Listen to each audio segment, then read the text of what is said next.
마음을 주시면서 조금도 염려가 되지 않았어요. 그때 한 친구가 병문안을 왔었는데요. 나중에 이렇게 이야기하더라고요. 너 그때 모아둔 돈도 없지, 보험도 안 들었다고 하지. 야, 그때 말은 못했지만 솔직히 네 치료비 엄청 걱정되더라.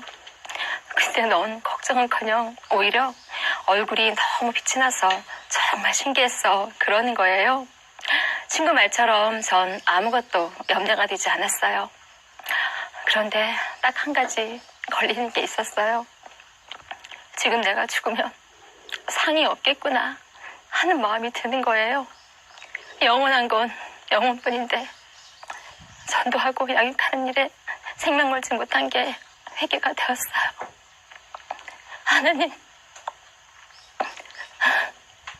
저희 생명을 연장시켜 주시면 사랑으로 전도하고 양육하겠습니다.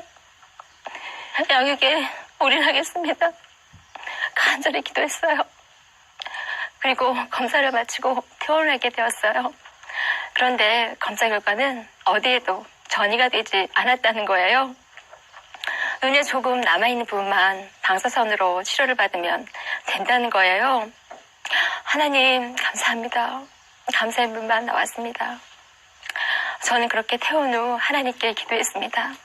하나님, 하나님께서 원하시는 한 영혼, 충성된 영혼을 보내주세요. 간절히 기도했습니다. 그러다 한 자매를 만나게 되었어요. 그 자매의 남편은 술 좋아하고 사람을 좋아하는 사람이었어요. 그러다 술자리에서 사람들에게 보증을 서준 것이 잘못돼 너무 힘들어했어요.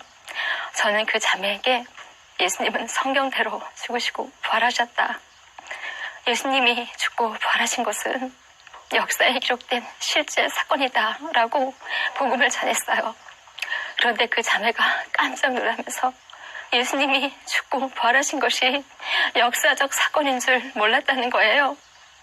그러면서 이게 실제 사건이면 성경의 모든 말씀이 사실이네, 하나님이 진짜 살아계시네 하면서 예수님을 마음의 주인으로 고백하게 되었습니다. 예수님을 주인으로 믿고 난 후 그 자매는 놀랍게 변화되었는데요. 남편을 죽게 대하듯 하면서 그 남편도 예수님을 주인으로 믿게 되었고요. 가족 전체가 변하는 놀라운 역사가 있었습니다. 지금 그 자매는 저보다 더 뜨겁게 복음을 전하고 있어요. 얼마 전 저는 유방암이라는 진단을 또 받았어요. 유방암 2기로 항암치료, 표적치료를 앞두고 있어요. 아직도 1년 이상의 투병 생활이 기다리고 있지만 오히려 제 마음은 기쁩니다.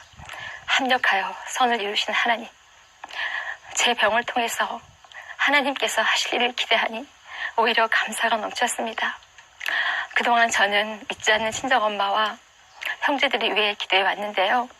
이 병을 통해서 그동안 믿지 않던 가족들이 죽게 돌아오겠다는 마음을 주시는 거예요.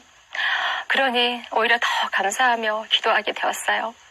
그런데 얼마 전 예전에 제가 암에 걸렸어도 믿지 않던 저희 친정엄마가 예수님을 주인으로 믿고 이제는 저와 함께 나란히 앉아 예배를 드리고 있는데요. 그런 저희 엄마 모습을 볼 때마다 어떻게 이런 일이 있을까 믿기지 않고 정말 꿈만 같습니다.